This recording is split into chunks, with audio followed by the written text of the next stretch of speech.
Break के बाद एक बार फिर स्वागत है आप सभी का इनसाइड झारखंड न्यूज के इस बुलेटिन में। चलिए जानते हैं खबरों के बारे में। खबरों की शुरुआत करते हैं राजधानी रांची से। राजधानी रांची के शहीद चौक से उपायुक्त कार्यालय तक भारतीय जनता पार्टी रांची महानगर जिला की ओर से विभिन्न मुद्दों के खिलाफ पैदल मार्च निकाला गया। इन मुद्दों में राज्य के मुख्यमंत्री पर लगे भ्रष्टाचार के आरोपों की जांच कराए जाने की मांग के साथ साथ सदन की कार्रवाई से भाजपा विधायकों के निलंबन का विरोध मुख्य तौर पर शामिल हुए। कार्यक्रम को संबोधित करते हुए भारतीय जनता पार्टी रांची महानगर के पदाधिकारियों ने बताया कि राज्य सरकार भ्रष्टाचार पर अंकुश लगाने में विफल है।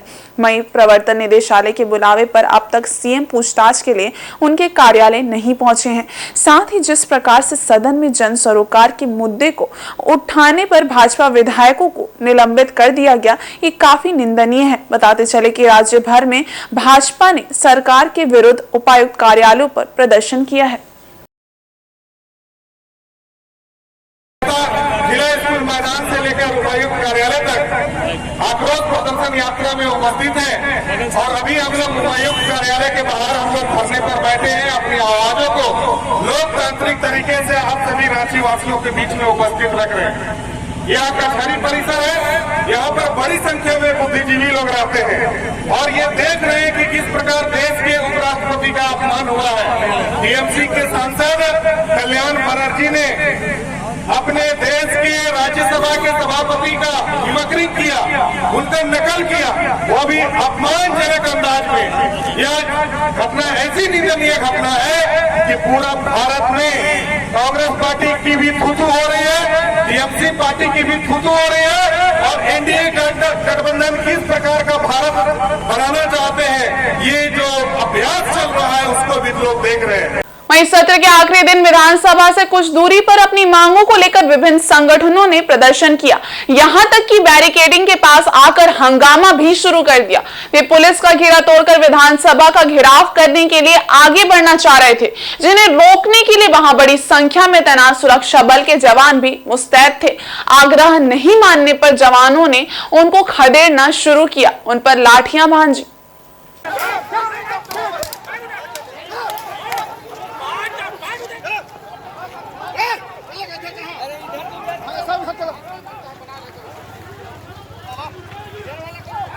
बैरिकेडिंग पार कर आगे बढ़ने वालों में मुख्य रूप से पंचायत सचिवालय स्वयंसेवक संघ के सदस्य थे। वे विधानसभा का घेराव करने के लिए पुलिस का घेरा तोड़कर आगे बढ़ना चाह रहे थे। इस पर सुरक्षा बल के जवानों ने बैरिकेडिंग के पास उन्हें रोक दिया। इस पर वे दूसरे बैरिकेडिंग को भी तोड़कर आगे बढ़ने लगे। इस पर जवाबी कार्रवाई करते हुए सुरक्षा बल के जवानों ने संघ के सदस्यों पर लाठियां बरसाई और उन्हें रोकने की कोशिश की। इस बीच सुरक्षा बल के जवानों और प्रदर्शनकारियों के बीच धक्का मुक्की और नोकझोंक हुई। वाटर कैनन के भी इस्तेमाल की सूचना है।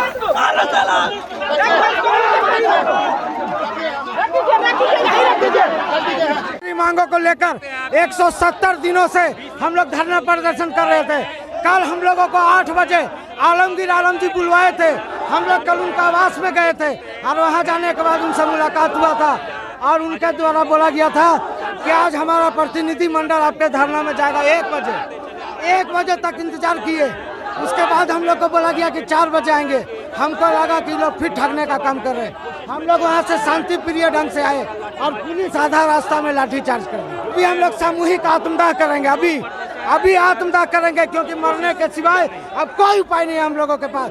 25 से 30 आदमी अभी हम लोग का घायल है, जिसमें से 4-5 आदमी को हम लोग हॉस्पिटल भिजवाए हैं। अभी आप लोग के सामने 2 आदमी लगे हैं। अभी हमारा कितना आदमी रोड में गिरा हुआ है, अभी सबको हम लोग ला रहे हैं। से जा रहे थे, जिस समय हम लोग बैरिकेडिंग के पास पहुंचे, पुलिस अचानक लाठी डंडा चलाने लगे। उसी बीच में हम लोग के साथी लोग को चोट लगा और काफी बुरी तरह से घायल है। अभी देखिए आंख में आंसू आ रहा है।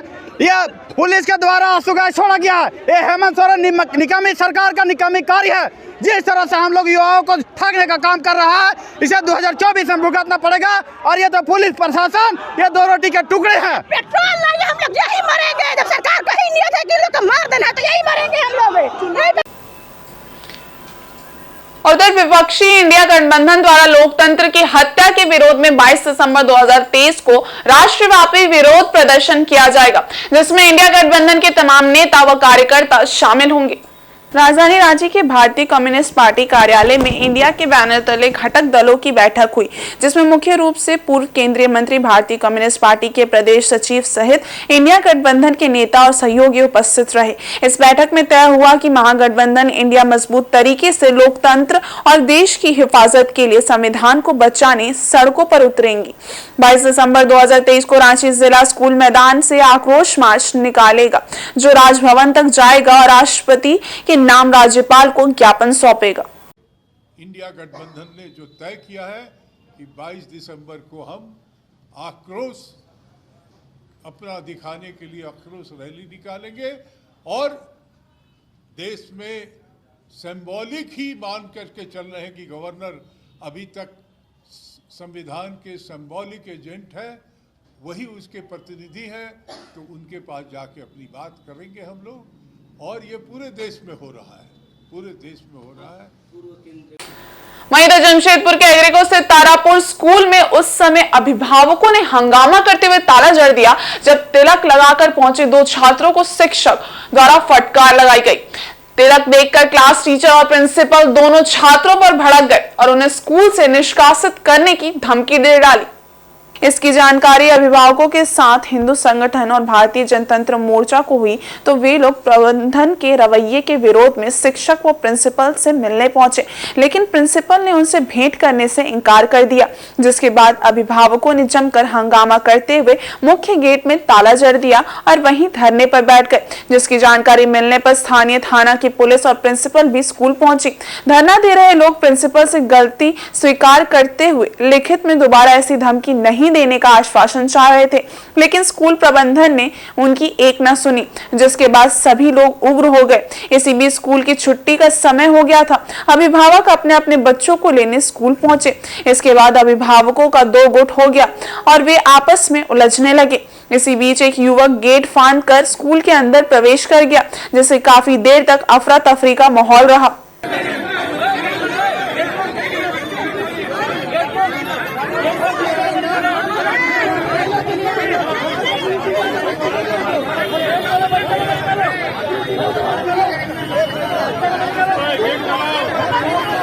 बात वो लोग माफी मांगने को तैयार है, लेकिन मौखिक।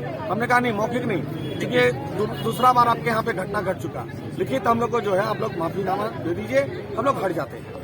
इधर हंगामा को नियंत्रित करने पहुंचे सीताराम डेरा थाना प्रभारी भूषण कुमार ने भारतीय जनतंत्र मोर्चा के महामंत्री मनोज उज्जैन के साथ हाथापाई की और अपशब्द कहते हुए उन्हें गिरफ्तार करने का प्रयास किया। ये देख पार्टी के कार्यकर्ता उग्र हो गए और प्रभारी के खिलाफ विरोध शुरू कर दिया। पार्टी कार्यकर्ताओं की उग्रता को देखते हुए थाना प्रभारी बैकफुट पर आ गए और किसी तरह मामले को शांत किया। थाना प्रभारी आए, हम लोग वहाँ पर खड़े थे, बच्चे लोग को निकलने के लिए प्रॉब्लम हो रहा था, तो हम लोग प्रिंसिपल से बात करके पीछे गेट खुलवा दिए।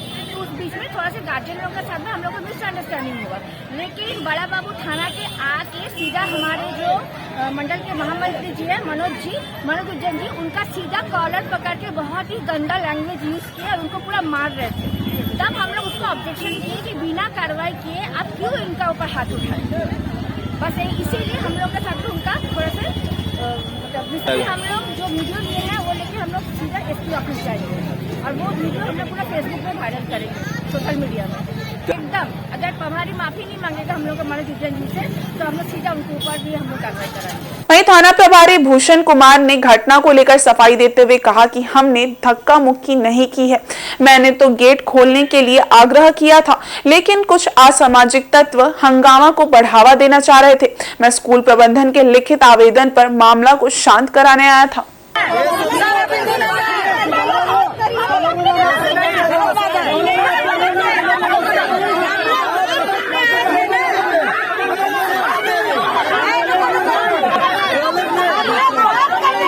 सूचना मिली स्कूल प्रबंधन के द्वारा और कुछ गार्जियन के द्वारा कि बच्चों को निकलने नहीं दिया जा रहा है स्कूल से, तारापुर स्कूल से, तो इसमें जो है पुलिस की जो है हस्तक्षेप के बाद जो है बच्चों को निकलने दिया गया। यहाँ पे आने के बाद देखा गया कि 2 बजे छुट्टी हुई है और 2:45 तक जो है मेन गेट खोलने नहीं दिया गया।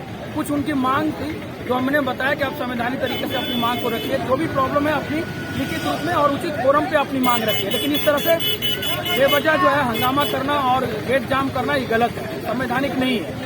इसी मामले को लेकर के जो है स्कूल मैनेजमेंट को भी बोला गया कि आप और इन जो प्रतिनिधि हैं इनके 2-4 गार्जियन के हैं चाहे जो भी है, तो इनको पता चला कि कोई गार्जियन ही नहीं है, ना कोई बच्चा है जो पीड़ित बच्चा है या उनका गार्जियन है वो सामने आए ही नहीं और ना ही उनका कुछ अता पता है। लेकिन ये कुछ तथाकथित राजनीतिक दल और कुछ जो है हिंदू संगठनवादी है, उनका कहना है कि हमारे बच्चों को इस तरह से कुछ प्रॉब्लम किया गया, तो आप अपनी बात को रखें, लेकिन स्कूल के बच्चों को रोकना और इस तरह से बंद रखना गेट, ये गलत है, असंवैधानिक है। इसमें जो है जो भी कार्रवाई होगी वो लिखित मिलने पर हम कार्रवाई करेंगे।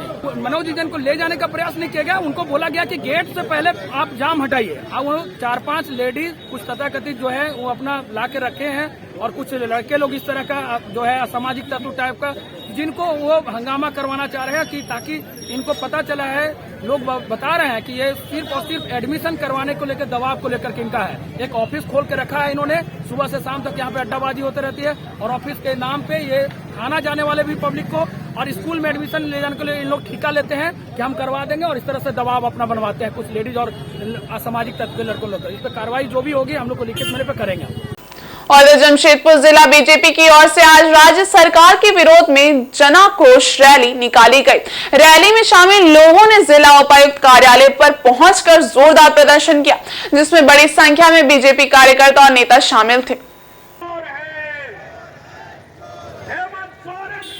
भाजपा जमशेदपुर महानगर अध्यक्ष गुंजन यादव ने नेताओं और कार्यकर्ताओं के साथ मिलकर हेमंत सोरेन सरकार के विरोध में जमकर नारेबाजी की और उपायुक्त कार्यालय के सामने प्रदर्शन किया। इस दौरान हेमंत सोरेन गद्दी छोड़ो का नारा लगाया जा रहा था। बीजेपी महानगर अध्यक्ष गुंजन यादव ने कहा कि राज्य की हेमंत सोरेन सरकार ने जमशेदपुर के सुनारी स्थित शहीद निर्मल महतो के समाधि स्थल पर कहा था कि उनकी सरकार आएगी तो राज्य के 5 लाख युवाओं को नौकरी देंगे, लेकिन अब तक सरकार ने राज्य के युवाओं को ठगने का काम किया है। ऐसे सरकार को पद पर नहीं रहना चाहिए, इसलिए आज पार्टी की ओर से आक्रोश रैली निकालकर विरोध दर्शाया गया।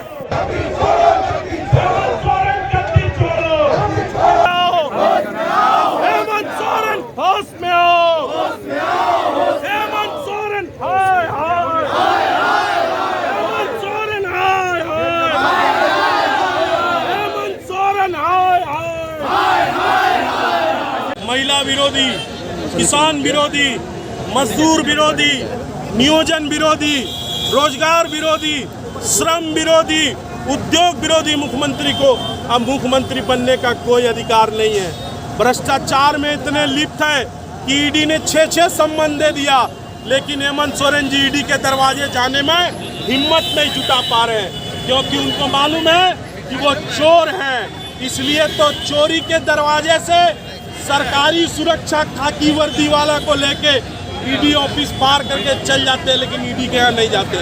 आज हम लोग यहाँ आए हैं जो रोजगार के लिए मुख्यमंत्री जी ने घोषणा किया था, प्रत्येक वर्ष 5 लाख रोजगार देंगे। हमारे 3 विधायक बिरंची नारायण जी, जेपी पटेल जी और भानु प्रताप शाही जी ने जब विधानसभा में आवाज उठाया तो मार्शल के बदौलत एक चुने हुए जनप्रतिनिधि को घसीट करके विधानसभा से बाहर निकाला गया, बेइज्जत किया गया, एक महतो को बेइज्जत किया गया, एक चुने हुए जनप्रतिनिधि को बेइज्जत किया गया। निर्मल महतो के समाधि स्थल में मैं उनकी धरती को प्रणाम करता हूं। उन्होंने कहा था 5 लाख रोजगार देंगे, 5 रोजगार नहीं मिला। मुख्यमंत्री जी, आप नैतिकता के आधार पर या तो इस्तीफा दीजिए और नहीं तो अपने वादे को पूरा कीजिए, नहीं तो अब युवा मानेगा नहीं। रोड पे उतर के आप जहां जाइएगा आपको काला झंडा दिखाएगा। वहीं इधर सेवानिवृत्त कमिश्नर विजय कुमार सिंह के पुत्र आर्टिफिशियल इंटेलिजेंस में अपनी सेवा दे रहे वैभव सिंह ने गुरुवार को छात्र छात्राओं के उज्जवल भविष्य के लिए घाटशिला के संत नंदलाल स्मृति विद्या मंदिर स्कूल में मोटिवेशनल क्लास लिया। वैभव सिंह वित्तीय प्रबंधक भी हैं। इस क्रम में युवा वित्तीय प्रबंधक वैभव सिंह घाटशिला स्थित संत नंदलाल स्मृति विद्या मंदिर स्कूल भी पहुंचे, जहां उन्होंने 11वीं और 12वीं के छात्र छात्राओं को उनके उच्च शिक्षा और सफल कैरियर को लेकर कई तरह की ज्ञानवर्धक जानकारियां शेयर की। स्कूल के बच्चों के साथ संवाद करते हुए वैभव कुमार सिंह ने वर्तमान समय में आर्टिफिशियल इंटेलिजेंस के प्रभाव और महत्व, स्पेसक्राफ्ट डिजाइन, भारतीय अर्थव्यवस्था, कैरियर के चुनाव का आधार, कैरियर की संभावनाएं, लक्ष्य निर्धारण के अलावे वाणिज्य, स्टॉक और ट्रेडिंग सहित विभिन्न विषयों से बच्चों को अवगत कराया। वे देश के सबसे प्रमुख कॉलेजों में से एक Shriram college of commerce Delhi और विश्व के सबसे प्रतिष्ठित हार्वर्ड विश्वविद्यालय से पढ़ाई कर भारत और विश्व के विभिन्न देशों में अपने वित्तीय प्रबंधन का लोहा मनवा चुके हैं। वे वर्तमान में आर्टिफिशियल इंटेलिजेंस में अपनी सेवा दे रहे हैं। उन्होंने मुसाबनी और जमशेदपुर से अपनी प्रारंभिक शिक्षा ग्रहण की है। वैभव सिंह ने कहा कि बच्चों को अपने जीवन में हर परिस्थिति का डटकर सामना करने के लिए पहले से तैयार रहना चाहिए। वर्तमान समय में टेक्नोलॉजी के विकास के साथ साथ करियर के प्रकार भी तेजी से करवटें बदलते हैं, जिसके लिए पहले से तैयार रहना चाहिए ताकि परिस्थिति कैसी भी हो वहां अपने आप को स्थगित करने में कोई परेशानी ना हो।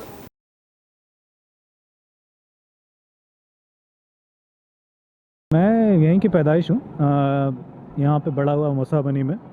जब हिंदुस्तान कॉपर यहाँ पे काफ़ी एक्टिव था, जमशेदपुर में काफ़ी टाइम बिताया है, घाटशिला में काफ़ी टाइम बिताया है, और अब तो पूरी दुनिया घूम चुके हैं। तो हम काफ़ी दिन यूएस में रहे हैं, दिल्ली में श्रीराम कॉलेज से पढ़ाई किए हैं, अमेरिका में हार्वर्ड यूनिवर्सिटी से एमबीए किया, और बस ये इच्छा है कि यहाँ के भी बच्चों को सेम अपॉर्चुनिटी मिले जो दिल्ली, बॉम्बे, लंदन, सिंगापुर के बच्चों को मिलती है।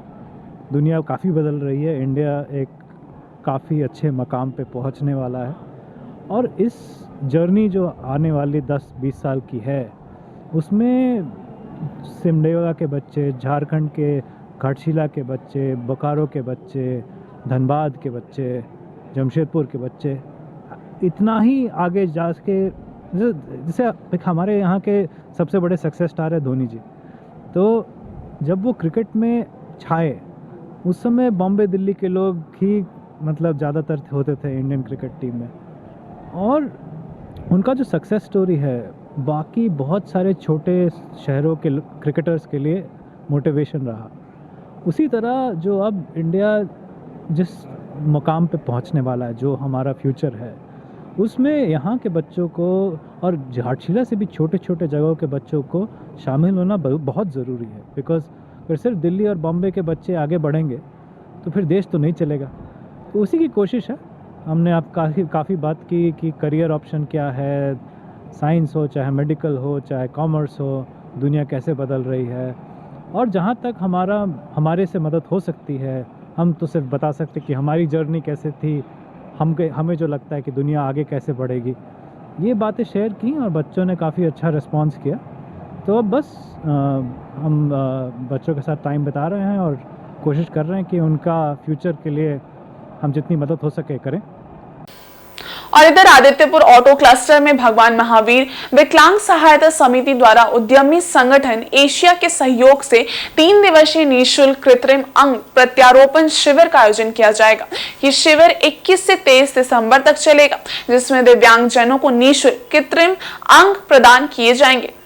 21 दिसंबर को इस शिविर का शुभारंभ किया गया है, जहां दिव्यांगजनों के अंगों की मापी लेकर उनके लिए कृत्रिम अंग का निर्माण कराया जाएगा। 3 दिवसीय इस निःशुल्क अंग प्रत्यारोपण शिविर में 300 से भी अधिक दिव्यांगजनों को कृत्रिम अंग प्रदान किए जाने का लक्ष्य निर्धारित किया गया है। कार्यक्रम के संबंध में जानकारी देते हुए एशिया के अध्यक्ष इंदर अग्रवाल ने बताया कि दिव्यांगजनों के मनोबल को बढ़ाने के उद्देश्य से ये कार्यक्रम आयोजित किया जा रहा है। इन्होंने बताया कि जरूरत पड़ने पर 3 दिवसीय शिविर को एक दिन अतिरिक्त भी बढ़ाया जा सकता है। मौके पर मौजूद भगवान महावीर विकलांग सहायता समिति के कार्यक्रम संयोजक संजय कुमार ने बताया कि अब तक समिति द्वारा 14,000 से भी अधिक लोगों के कृत्रिम अंग का सफलतापूर्वक प्रत्यारोपण किया जा चुका है, जो निरंतर जारी है। गौरतलब है कि 23 दिसंबर को शिविर का समापन किया जाएगा, जिसमें बतौर मुख्य अतिथि के रूप में झारखंड सरकार के कैबिनेट मंत्री चंपई सोरेन शामिल होंगे, जहां वे दिव्यांगजनों का हौसला बढ़ाएंगे। 21, 22, 23 दिसंबर को आदित्यपुर ऑटो क्लस्टर में कृत्रिम अंग प्रत्यारोपण शिविर लगा हुआ है। तो समाज का वैसा असहाय वर्ग जिसका अंग भंग हो चुका है, जो दिव्यांग है, तो उसको दोबारा चलने लायक पूरा तो नहीं हो सकता है ठीक, लेकिन वो अपना नित्य प्रति का काम अच्छा से कर सके, इसके लिए शिविर का आयोजन किया गया है। इसमें एशिया और आदित्यपुर ऑटो क्लस्टर दोनों के कार्यकर्ता सब जितने भी सदस्य हैं इसमें मेहनत कर रहे हैं और इसका जो शिविर को स्पॉन्सर किए हैं वो PSPL steel processor private limited company है जो गमरिया 4th फेज में है। तो इसमें 3 दिन का शिविर में हम लोग का टारगेट है कि 300 लोगों की कम से कम सेवा कर सके और अधिक भी आएंगे तो इस शिविर का 1 दिन और बढ़ाया जा सकता है। वहीं इधर सरायकेला में 20वां जिला एथलेटिक्स चैंपियनशिप कोलाबेरा फुटबॉल मैदान में 23 दिसंबर से प्रारंभ होगा। 2 दिवसीय इस एथलेटिक्स चैंपियनशिप में जिले के विभिन्न क्षेत्रों से एथलीट भाग लेंगे। कार्यक्रम को लेकर जिला परिषद सदस्य गमरिया शंभू मंडल और जिला एथलेटिक्स एसोसिएशन के सचिव सिकंदर महतो ने कोलाबीरा फुटबॉल मैदान का निरीक्षण किया। जिला एथलेटिक एसोसिएशन के सचिव सिकंदर महतो ने बताया कि अंडर 14 बालक बालिकाओं के लिए 60 metre standing board jump, standing shot put, 600 metre standing board jump, 600 metre standing shot put एवं किड्स जैवलिन आदि इवेंट रखे गए हैं। अंडर 16 बालक बालिकाओं के लिए 60 मीटर, 600 मीटर, 80 मीटर बाधा दौड़, लंबी कूद और गोला फेंक, चक्का फेंक आदि इवेंट रखे गए हैं। अंडर 18 बालक बालिकाओं के लिए 100 मीटर, 200 मीटर, 400 मीटर, 1000 मीटर लंबी कूद और गोला फेंक, चक्का फेंक आदि इवेंट हैं। इसके अलावा अंडर 14, अंडर 16 और अंडर 18 बालक बालिकाओं के लिए क्रॉस कंट्री रेस व अन्य इवेंट रखे गए हैं। जिला एथलेटिक्स एसोसिएशन के सचिव सिकंदर महतो ने जानकारी देते हुए कहा कि इस प्रतियोगिता में बेहतर प्रदर्शन करने वाले खिलाड़ियों को 24 जनवरी 2024 को गुजरात में होने वाले 19वें नेशनल अंतर जिला एथलेटिक्स प्रतियोगिता में भाग लेने का अवसर मिलेगा। 20 जिला एथलेटिक चैंपियनशिप और 13 जिला district cross country championship Collabera मैदान में रखा गया है। 23 और 24 को होगी। जो 23 तारीख को ट्रैक एंड फील्ड होगा जिसमें अंडर 14, 16 और 18 ग्रुप का आयोजन किया जाएगा। जो बच्चे यहाँ अच्छा प्रदर्शन करेंगे वे बच्चे हमारा नेशनल अंतर जिला एथलेटिक चैंपियनशिप गुजरात में जो 24 जनवरी को आयोजित होने वाली है उसके लिए यहाँ से चयनित किया जाएगा। इन दिनों पश्चिमी सिंहभूम जिले में लगातार सड़क हादसे हो रहे हैं। इन सड़क हादसों को लेकर हर कोई परेशान है। कुछ लोग तो अब सड़क पर चलने से भी डरने लगे हैं। परिवार के लोग जब घर से निकलते हैं तो घर वाले उनके वापस लौटने तक चिंतित रहते हैं। सड़क हादसों के लिए लोगों ने प्रशासन को जिम्मेदार बताया है। दरअसल चक्रधरपुर शहर के बीच से निकली NH 75 सड़क मार्ग का एक हिस्सा गड्ढों से भरा है तो दूसरा हिस्सा ठीक है, जिसके कारण लोग टूटी फूटी गड्ढों वाली सड़क पर अपनी गाड़ी नहीं चला रहे हैं बल्कि सड़क की अच्छी साइड पर वाहन चला रहे हैं। हालात बद से बदतर हैं। सड़क की बदहाली लोगों के लिए मौत का सबब बन गई है। चक्रधरपुर के समाज सेवी सिकंदर जामुदा इन दिनों सड़क हादसों में घायल होने वालों के लिए एक फरिश्ता बनकर आते हैं। घायलों को कंधों में लेकर अस्पताल तक पहुंचाते हैं, उनके इलाज में मदद करते हैं। उन्होंने लगातार हो रही सड़क हादसों का एक कारण इस तरह की बदहाल टूटी फूटी गड्ढों से भरी सड़क को भी माना है। उन्होंने बताया है कि यातायात नियमों का हम पालन भी कर लें तो ये बदहाल सड़क आपको हादसे से नहीं बचा पाएगी। सिर्फ NH 75 की बात नहीं है, शहर से लेकर ग्रामीण इलाकों में भी कई ऐसी सड़कें हैं जो खराब हैं। खराब सड़कों पर आए दिन हादसे होते रहते हैं, लेकिन सड़कों को दुरुस्त करने में किसी का भी ध्यान नहीं जाता है। सिकंदर जामुदा ने कहा है कि अभी क्रिसमस और नए साल के दौरान लोग बड़ी संख्या में पिकनिक और सैर सपाटा में निकलेंगे। खासकर ऐसे समय में देखा गया है कि हादसे बढ़ते हैं, इसलिए सड़क को जल्द से जल्द दुरुस्त करना चाहिए ताकि सड़क की बदहाली सड़क दुर्घटना का कारण ना बने। मानवाधिकार कार्यकर्ता बैरम खां का कहना है कि सरकार यातायात नियमों का सख्ती से लागू करे, लेकिन जनता को चलने के लिए बेहतर सड़क देने का भी काम होना चाहिए। आसू जिला अध्यक्ष रामलाल मुंडा ने कहा है कि जर्जर सड़क के कारण सड़क पर गाड़ियां चलाना चुनौती भरा हो गया है।